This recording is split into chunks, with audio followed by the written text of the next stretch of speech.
Hello వాళ్ళందరూ ఎలా ఉన్నారు? బాగున్నారా? ఈరోజు మటన్ కబూలి చేశానండి. చూసారా ఎంత టేస్టీగా, చాలా టేస్టీగా యమ్మీగా ఉంటుందండి. ఈ మటన్ కబూలీకి కావాల్సిన పదార్థాలు అలాగే తయారు చేసే విధానం చూద్దాము. ఇక్కడైతే మటన్ కబూలి అంటారండి. అదే మన ఇండియాలో అయితే మటన్ కబూలి, పులావ్ అని కూడా అంటారు. సో కావాల్సిన పదార్థాలు ఇలా ఫ్రెష్ మీట్ తీసుకున్నానండి. ఇలాగే పెద్ద పీసెస్ కింద కట్ చేసుకోవాలండి. చూసారా ఇలా పెద్ద పీసెస్ కింద. అదొక అర కేజీ ఉంటుందండి. అలాగే 2 కప్పులు రైస్ వాష్ చేసుకొని పక్కన పెట్టుకున్నాను. కావాల్సిన మసాలాలండి. కారము, అల్లం వెల్లుల్లి పేస్ట్ అండి. అలానే జీలకర్ర పొడి, దాల్చిన చెక్క పొడి అండి. అలానే గరం మసాలా, మిరియాల పొడి, ధనియాల పొడి, సాల్ట్ అండి. కుక్కర్ తీసుకున్నానండి. కుక్కర్లోని ఫస్ట్ నీట్గా వెనిగర్తో వాష్ చేసుకున్న మటన్ వేసుకోవాలండి. మటన్ అయితే చాలా లేతగా ఉంది, సో తొందరగానే ఉడికిపోతుంది. ఇప్పుడు ఇలా మటన్ తీసుకున్నాం కదా, ఇందులోకి గరం మసాలా, అలానే బ్లాక్ పెప్పర్ అండి. నేను ఉజ్జాయింపుగా వేసేస్తున్నాను. మీరు ఎంత కారం తింటారో అంతకి తగినట్టుగా వేసుకోండి.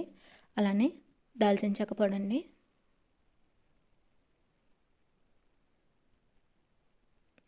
ధనియాల పొడి అండి, జీలకర్ర పొడి, అల్లం వెల్లుల్లి పేస్ట్ 1 స్పూన్ వేసుకున్నానండి, సరిపోతుంది. కారము,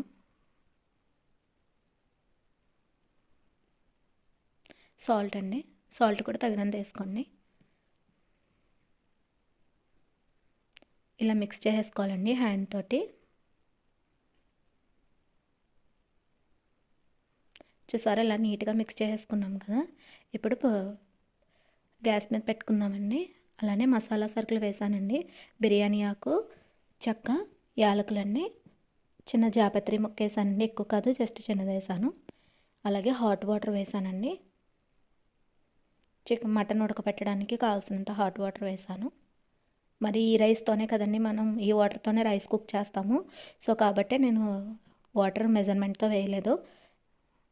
చూసారా ఇది వేరే టైప్ కుక్కర్ అండి. సో నార్మల్ కుక్కర్లా కాదు, అది మూత క్రాస్గా చేసి పైకి లిడ్ పైకి లాగాలి, పైకి తిప్పాలండి. సో అంటే ఈ టైప్ కుక్కర్ ఉన్న వాళ్ళకి యూస్ఫుల్ అవుతుంది కదా, అందుకే చూపిస్తున్నాను. అలా ఒకసారి చెక్ చేసుకోండి. సౌండ్ వస్తే కనుక విజిల్ ఓకే అయిపోయినట్టు. సో ఇలా ఉండాలి. మొత్తం 5 విజిల్స్ రావాలండి. మొత్తం కలిపి 5 విజిల్స్ రావాలి. ఇప్పుడు రైస్ కావాల్సినవండి. ఒక చిన్న మీడియం సైజ్ పొటాటో అండి. అలానే ఒక చిన్న సైజ్ ఆనియన్, ఎండుమిర్చి అండి, ధనియాలు, అలాగే మిరియాలు, బిర్యానీ ఆకండి, ఇది వచ్చి మ్యాగీ అండి. అలాగే కొంచెం గరం మసాలా, కొంచెం పెప్పరు, ఉడకపెట్టుకున్న మటన్ అండి. మటన్ చాలా సాఫ్ట్గా కుక్ అయిందండి. 5 విజిల్కి సరిపోయింది కరెక్ట్గా. కొంచెం ఆయిల్ వేసుకున్నానండి. ఆయిల్ చాలా తక్కువ వేసుకోండి, ఎందుకంటే ఆల్రెడీ మటన్లో ఫ్యాట్ ఉంటుంది కదా, అందుకని ఆయిల్ తక్కువ వేసుకోండి. ఇది ప్యాన్ హీట్ అయింది కదండి. ఇప్పుడు హోల్ మసాలా వేసేసాను. ఎండుమిర్చి ఆప్షనల్ అండి, వేసుకుంటే వేసుకోండి, లేకపోతే లేదు. అలాగే మీడియం సైజ్ ఉల్లిపాయలు ఇలా స్లైసెస్ కింద కట్ చేశాను. ఇవి కొంచెం వేగాలి.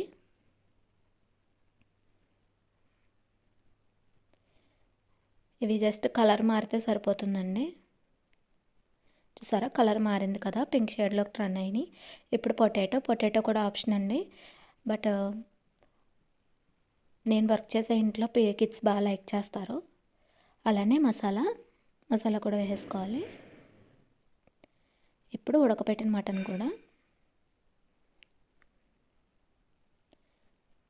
మటన్ కూడా రైస్లోనే వేసేసుకోండి, టేస్ట్ బాగుంటుంది. కొంతమంది సెపరేట్గా పైన వేస్తారు, బట్ అలా కంటే రైస్తో కుక్ చేసుకుంటే ఫ్లేవర్ఫుల్గా ఉంటుంది రైసు. చూసారా మటన్ ఉడకపెట్టిన వాటర్ కూడా వేసేసాను.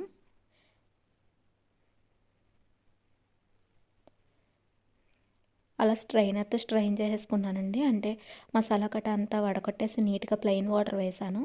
ఇప్పుడు వాష్ చేసుకొని స్ట్రైన్ చేసుకున్నానండి రైస్ వాటర్ లేకుండా. ఇప్పుడు రైస్ కొంచెం వాటర్ బాయిల్డ్ అయ్యాక రైస్ వేద్దాము. చూసారా వాటర్ బాయిల్ అవుతుంది కదా, ఇప్పుడు ఈ స్టేజ్లో రైస్ వేసేసాను.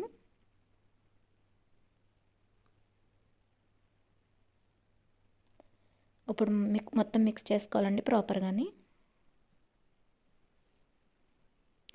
ఇందులో ఒక ఆనియన్ సలాడ్ చాలా బాగుంటుందండి. ఆనియన్ సలాడ్ లేదంటే రైతా సలాడ్ కూడా బాగుంటుంది. బట్ నేనైతే ఆనియన్ సలాడ్ చేశాను. వాటర్ చూసారా మనకి గరిటె మునిగింది, బట్ ఇంకొంచెం వాటర్ ఉన్నాయని మీరు ఎక్కువ అవుతాయని అనుకోవద్దు. ఎందుకంటే మటన్ ఉంది కాబట్టి వాటర్ అలా పైకి ఎక్కువ వచ్చినాయి. సో నేను వేసిన కొలత అయితే కరెక్ట్గా సరిపోయిందండి వాటర్. ఇలా క్లోజ్ పెట్టి సిమ్లో 30 మినిట్స్ దాకా ఉడకపెడితే చూసారా ఎంత పొడిగా వచ్చిందో. అస్సలు వాటర్ ఎక్కువ అవ్వలేదండి, కరెక్ట్గా సరిపోయినాయి వాటర్. మీరు కూడా వాటర్ అడ్జస్ట్ చేసుకోండి కరెక్ట్గాని. Thank you for watching. Subscribe.